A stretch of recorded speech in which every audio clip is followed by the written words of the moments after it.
RWBY's popularity is at an all-time high. It went from a small passion project to having its main cast included in video games, alongside characters from beloved and huge franchises like Persona and BlazBlue. With recent volumes receiving mixed reception at best, I figured I would go look at Volume 1 again to see how it holds up, and if it deserved to launch the show to such massive success, what the difference between it and recent volumes is, and how it compares to my uncle and aunt's relationship. It'll make sense, I swear. First off, some background on me and RWBY. I have always thought that the best things about the show are the character designs and the soundtrack. I certainly enjoy watching it, but I think, as a whole, the show is bad. Keep in mind, everything I say from here on out is about Volume 1. It wouldn't be fair to look at Volume 1 and say that something isn't a problem anymore because another volume fixed it. I'm looking at Volume 1 and Volume 1 alone. I'm also not counting the trailers as part of Volume 1, because they're trailers, not episodes. So how is Volume 1? In short, it's a bit of a mess. Narratively, Volume 1 doesn't flow very well at all. It starts off well enough, but there really isn't any type of overarching plot to tie the season together. It all comes across as a series of barely connected shorts, which to be fair isn't that far from the truth. Sure, Roman shows up a few times, but there isn't any sense that what he's doing affects the main characters or that the main characters should even care about him in the slightest. He doesn't even seem particularly threatening. As far as we know in Volume 1, his plan has nothing to do with the main cast. In fact, all of his encounters with the main characters are basically nothing more than coincidences. Volume 1 doesn't even really have a climax. They just kinda stumble upon Roman and fight for a bit, with the audience having no idea what's at stake or why it matters. There's nothing wrong with wanting to dedicate time to building up the main cast and establishing the dynamics of school life, but the audience needs a reason to care. In an action series, there needs to be some level of narrative stakes in order for the audience to become invested. While they may find enjoyment in watching the characters' day-to-day lives, what is it all building to? Why does it matter if Team RWBY learns how to function as a team and get stronger? Why should the audience care? To show what I mean by this, let's look at another series that mostly revolves around teenagers' day-to-day lives at an elite school designed to train them. My Hero Academia and RWBY share a lot of baseline similarities. They both revolve around the day-to-day lives of students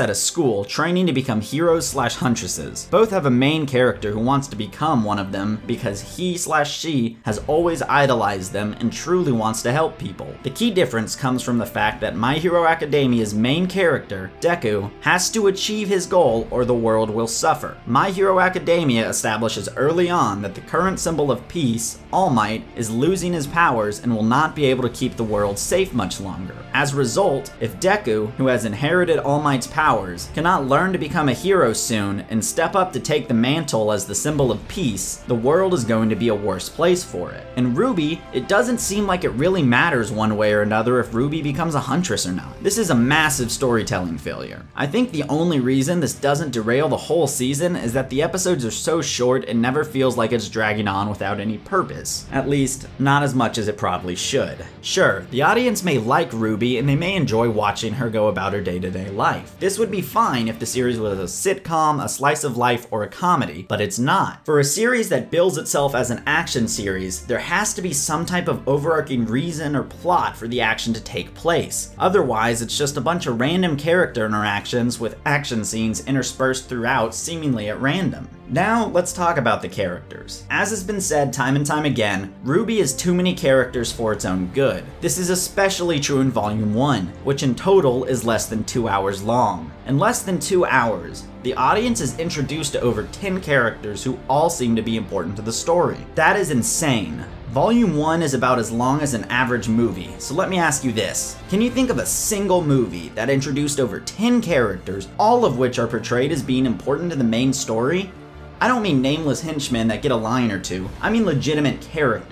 As a result, most of these characters feel like they're just a single character trait instead of an actual person. Let me put this into perspective. My dog was separated from his mother too early as a puppy because of the terrible owners he had to be rescued from. As a result, he doesn't like to be left alone, and if he thinks I'm leaving, he won't let me get close to him because he knows I can't leave if he's not in his crate. He's fast as all hell and has unlimited energy because he's a Terrier Whippet mix, which makes this a giant pain in my ass. Congratulations, you now know more about my dog than you'd know about Yang by the end of Volume 1. When you have less than 10 minutes an episode on average, don't try to divide your limited time among so many characters. There also doesn't seem to have been any thought put into which characters get screen time in development either. An argument can be made that John gets the most personality and character development in Volume 1. He has 4 episodes dedicated solely to character development for him. By itself, that's not a problem. If you want John to be an important character, that's fine. But why are you devoting 4 episodes to developing a character and then not even having them show up a single time in the final 2 episodes of the season? John, who had the previous 4 episodes dedicated solely to him, is not present for the climax of the season or the season finale at all. This is reflective of an issue that RWBY still has to this day, which is that it can't seem to decide which characters are important and which ones aren't. This is especially obvious in Season 1. However, RWBY is yet again bailed out of what should be a much larger issue by the fact that all the character designs are so good. The character designs in RWBY are so well done that the audience will find themselves drawn to the characters in spite of the fact that there is very little actual character to be found.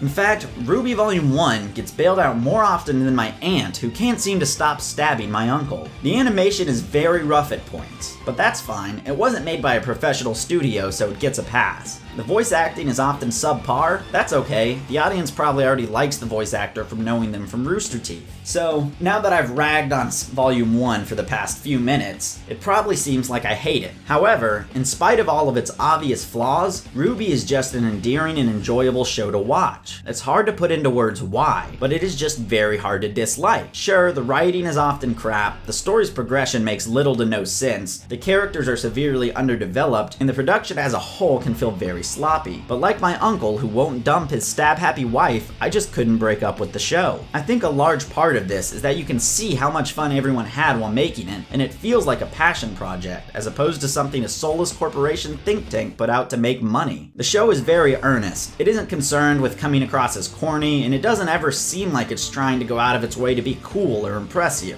It feels like a show that someone truly wanted to make and wanted people to see, a show that they were able to be proud of, and the love that went into making it just finds a way to come through and pull the viewer in. I could go line by line, frame by frame, and just tear the show apart if I wanted to. But that's the thing, I don't want to. I enjoyed every second I spent watching RWBY Volume 1, and most people agree. The show's charm isn't that it's the most polished or well-written show around. The show is simply joyous in a way so few things are. I think that's the fundamental difference between Volume 1 and recent volumes. Being honest, in terms of quality, the recent volumes' writing and animation are on par if not better than Season 1. So why is it that everyone likes Volume 1 and dislikes the recent volumes? I think it's because the recent volumes lack the joy of earlier seasons. And no, I don't think losing Monty had that big of an impact on this, and I don't think it's that Miles and Carrie just don't care as much or anything like that. I think that the fact that RWBY has grown from this small passion project into this cultural phenomenon has put an enormous amount of pressure to make it as good as possible. But that's the problem. RWBY wasn't about being as good as possible. It was about making what the creators wanted to make. And while the creators were making something they wanted to make, the joy that they clearly received from putting all the work into the show found a way to get across to the viewer. And Volume 1 is just one of the most comfortable and enjoyable shows to sit down and watch, even all these years later. So no, from an objective standpoint, Volume 1 is not good. However, I absolutely understand why it captivated so many people and managed to attract so many fans that haven't left even after not liking a lot of the show.